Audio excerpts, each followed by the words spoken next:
I found a paperclip in this library, and over the past 9 months, I've been trying to turn it into 10 grand. Here's how it went. Yo, before we hop into this video, I just want to announce that I just launched my new newsletter. It's called The Profit Museum. It's 100% free. I'll be sending it out one time a week. I'll be talking about all the different side hustles that I'm learning before the videos actually drop, sharing different marketing and content strategies that I'm using on the daily, and also reviewing different tech that I find really helpful as a creator entrepreneur. The Profit Museum. Go sign up at the link below. Yeah, let's get into this video. So when I started this challenge, I had no other option really but to hit up family and friends and ask them if they would trade me anything for my paperclip. I got a lot of no's and haha whys, but eventually someone told me they'd trade me this nightstand. It had a couple dings, but I took some nice pictures of it, listed on Facebook Marketplace for 20 bucks, and within a couple hours, I had a lot of people messaging me wanting to buy it. I definitely could have charged more. So now that I had 20 bucks, I went back to Facebook Marketplace and looked for another item to flip. I ended up finding this TI-84 calculator for 20 bucks. If you guys ever see these around, they are such an easy flip on eBay if you can get them for a good price. I didn't even have to negotiate on this one. They're worth like 40 bucks online. So I picked it up and within a couple days it sold for $35 plus shipping, which after fees brought my total up to 30 bucks. Okay, so not bad. I at least got the hard part out of the way and got past $0. After this, I did a quick flip on some board games and then headed to the thrift store. If you guys haven't done thrift store flipping before, you need to try it. It's probably one of the easiest side hustles to get into as a beginner. But on this visit, I ended up finding this Casio keyboard for $35, but it didn't come with a power cord, so I had no idea if it worked or not. I mean, at this point, I was like, we have 40 bucks. If we spend 35 and it doesn't work, then we're back down to 5. Like, what's the risk really? I bought the keyboard. I then found a power cord online for 5 bucks, so I'm gonna test it now. We're all in here, so if it doesn't work, we're back to 0. Plug this in.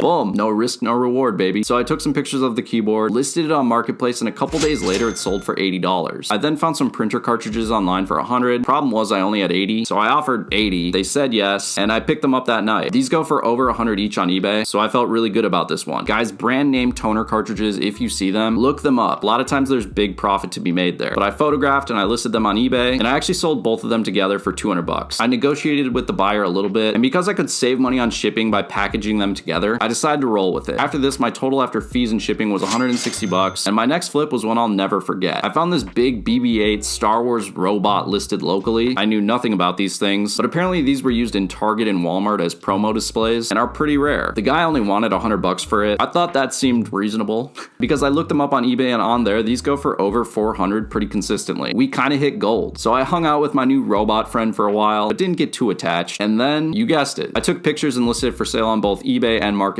While I waited for that to sell though, I had $60 burning a hole in my pocket. I knew we would do pretty well with the BB-8 robot display, so I decided to take a little risk. I bought these 4 lotus flower silver necklaces for $8 each. These weren't gonna sell themselves, so I came up with a plan. I printed out these little cards to go with each one that gives the meaning behind a lotus flower, photographed them, and then listed them on Facebook Marketplace and made a free e-com website. After that, I hit up some large Snapchat accounts with the remaining $25 I had and asked them if they'd promote my necklaces. One said yes, and with that ad, we did get a good amount of clicks, but our free website that we made didn't convert any buyers. So the necklaces I ended up just calling scrap or $6. I told myself if I fail 3 times in this challenge that I would end it, so that was fail number 1. Shortly after that though, my BB-8 robot sold for $350 locally. You got a collector or something?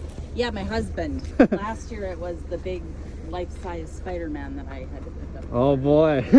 Now that is wifey material. So now we were at 356 bucks, a long way from the paperclip that we started with, but I noticed as the flips got bigger, they also got more difficult. I found this Unify network switch on Craigslist for $400. I offered 3. He came back at $350 and we made a deal. That then sold on eBay for $500 plus shipping. I then came across this high-end scientific calculator for $75. I offered $50. He agreed, and then this sold for $120 on eBay super quickly. Guys, calculators, again, another flipping gold mine. After that, I had more luck again on Craigslist. Sometimes I feel like I get hot on Facebook, but other times it feels like Craigslist has the deals. Just depends on the day. But I found this photography light meter for sale. The guy was asking $400. I offered 3 and we agreed to $320. Before this challenge and really looking for unique items to flip, I didn't know these could be worth so much money. This same one I bought can go for over $600 on eBay. I wanted a quick flip though, so I ended up selling mine for $450. At this point, I was pretty close to 600 bucks, but if I was gonna get this done faster, I knew that I needed to try some other stuff alongside my flipping. I decided to go to the Nike outlet and look for some profitable shoes to sell online. I ended up finding these Ola Lus. I paid around $35 a pair, and at the time they were selling for over 75 bucks each on eBay, so I'd come close to doubling my money there. Now while I was waiting for those to sell, I tried to find something else to flip. I was having good luck with more niche electronics, so I kind of went that route, but man did this go south. Okay, so I landed on this Moxie Kids robot toy. The seller wanted $300. Unfortunately, this guy was not located in the same state as me, so I was gonna have to trust him to ship it. I checked his reviews, went to his profile, his girlfriend's profile. Everything looked good and not scammy at all. So I Venmo him the money, and he leads me on saying he's gonna ship it for several days. He even sends me photos of the UPS door multiple times, saying he didn't know they closed early or whatever. Point is, this goes on for a while, and then he ghosts me. Fortunately, my bank was able to help me out and I didn't lose my 300 bucks, but it did take up a lot of time. Good news is that all 3 pairs of Nikes that I bought sold, and this brought us pretty close to $700. I used $600 of that to buy this tailor-made golf set. At the time, summer was just kicking off, and I knew that people would be buying golf clubs. On eBay, this same set was selling for quite a bit, so I was hoping that this would get us pretty close to that $1,000 mark. I cleaned up all the clubs, took some nice pictures, and sold it for $950 plus shipping super fast. Though a pain to ship, my profit ended up being 240 bucks. After that, I found this really nice patio set for $1,200. Brand new, this thing was going for over 2,000 bucks, getting close to 3K with tax. I asked the seller if he'd do 900. He countered at 1,000. Little did he know that I didn't have 1,000, so I said I couldn't do it. Then he had to ask the boss, and fortunately he agreed to 900 bucks. So I picked it up the next day and got it listed for 2,000, and right away, since this was the beginning of summer, I started getting a lot of interest. A lot of lowballing, unfortunately, but one person came in at 1,500, and I said, yup. With over $1,000 now, I started looking at cars to flip, but really couldn't find anything worthwhile and running well at that price range, so I switched categories and ended up finding this guitar for sale. I offered $1,300, and we agreed on $1,350. I thought I got a good price on this, but when I brought it home, I realized something.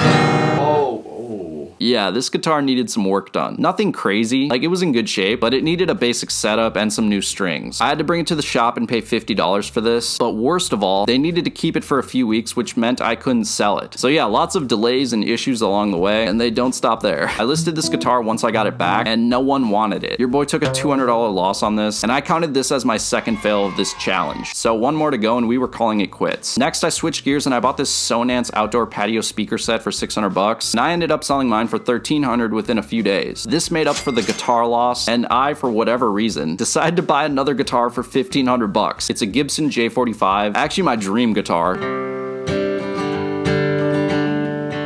Maybe let emotions get in the way on this one, but I listed it on Reverb, which is like eBay for instruments, and it sold for $2,099. We were back and making good profits. The next flip was this Serger sewing machine, which came with a bunch of free thread. I spent 600 bucks on it, and the machine sold for almost 1,200, and I sold all the thread locally for 30 bucks. After that, did a quick flip for just a small profit on these moon swatches, bought them for 900, sold them for 1,050, and then we hit a big one. If you guys watch my channel, you know that I love Pokemon cards, especially the older stuff. This guy had a PSA 10 Fossil Lapras first edition for sale for 3K. I ended up talking him down to 2,300 and flipping it on eBay for an almost $400 profit after fees and shipping. Not bad at all. I decided at this point to go back to electronics and found this epic Apple Power Mac for sale for 3K. Obviously, I only had about 2,600, so I had to negotiate a bit. I think I offered like 2K. I knew that wasn't gonna fly, but we landed on 2,300. This thing was an absolute beast. I actually made this video trying to upgrade it. But the RAM that I bought ended up not working with it, so I decided to sell this thing as is. On eBay, they were going for over 3K most of the time, and after a couple price adjustments, I was able to get 3,000 plus shipping, giving us a $500 profit, and bringing our total up to 3,200 bucks. I was feeling pretty good at this point, but I wanted to flip something big, and this is where the title of this video comes into play. If your guys' social media feed is anything like mine, you see this Vucom guy all over the place. Basically, he lives in New York City and flips Rolexes and other high-end watches. His videos are super entertaining, the negotiations are fun to watch. I also bought my Rolex from him, which was cool. But anyways, I thought, how hard can it be? I buy a Rolex for cheap and sell it quick for a little bit more. Easy, fast money. So I started searching on eBay and I found this Rolex Oyster Perpetual for $3,100. I offered the guy $2,600, then $2,700. He would not budge on his price, but I couldn't get this Rolex out of my head, so I bought it. I got it in the mail and opened it up. 3, 2, 1. Visually, first glance, it looks pretty good. There aren't a ton of scratches or anything. The crystal looks nice. Then I listed it for sale. I tried listing it on Facebook, but unfortunately they took my listing down saying the watch was fake, which it wasn't. So really eBay and then other watch groups are where I tried to flip this thing. I waited, and the watch just wouldn't sell. I even asked Vucom if he was interested, and he said he bought a couple of the same watch for quite a bit cheaper, so unfortunately he passed. This Rolex sat with me for about a month, and that's when I decided to just call it and sell it for what I could, which was $3,000. After fees fees and shipping, we were back down to $2,500. And since this was my third fail in this challenge, I decided this is where I'd stop. 2,500 bucks, that's honestly pretty good considering I started with a paperclip, not 10 grand, but I was content. So now I thought, what should I do with this money? Alright, so if you're watching this video right when I put it out, it's around the holidays, and something I've always wanted to do is adopt a family for Christmas. This year I decided that with the $2,500 that we made with this challenge, that I would do just that. So I found a family through an organization online, not to go too much into their situation, but 4 kids, sounds like a single mom, seemed like a perfect fit. But I created this spreadsheet with the help of the mom, basically just an organized Christmas list, and then it was time to go on a shopping spree. One of the boys wanted a Nintendo Switch, so I picked that up first. Then I went to Best Buy and picked up a couple iPads and an Amazon tablet for the little one. After that, went to Walmart, where I filled my cart with art supplies, action figures, science kits, Hot Wheels, board games, and a bunch of other random stuff that was on their list. This was probably the most fun that I've ever had shopping. I usually hate shopping, but it was pretty fun to just grab all this stuff and see the cart pile up. My last stop was Target just for a few more things, and guys, after that, my trunk was loaded. It actually took me almost a full day to get this done, but the next day I threw on a podcast and spent around 4 hours or so wrapping everything up and also getting the presents packed into bags so that they'd be ready for drop off. I don't know about you guys, but I actually kind of like wrapping presents. It's just relaxing to me. I'm sure some of you guys can relate. Other of you guys are like, no way. I don't know, I like it. But a few days later came the time to drop off the presents with the mom, and this was fun. Hi, here's everything. I need to text you because I wrapped each kid in different wrapping paper. But yeah, we can load it up and then, yeah. How are you? So, and then one more thing I have for you.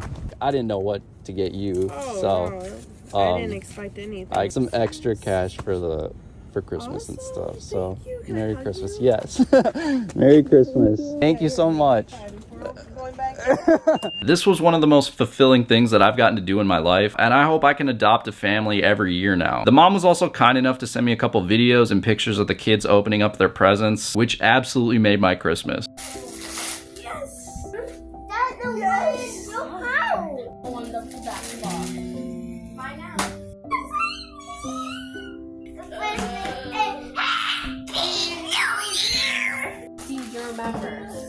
That's cool. I love this. You love it? Is it awesome? Yeah. What is it? Oh goodness! Sick. What? It's an iPad. You got an iPad? Yeah. No way. So you got 2. Let me see them.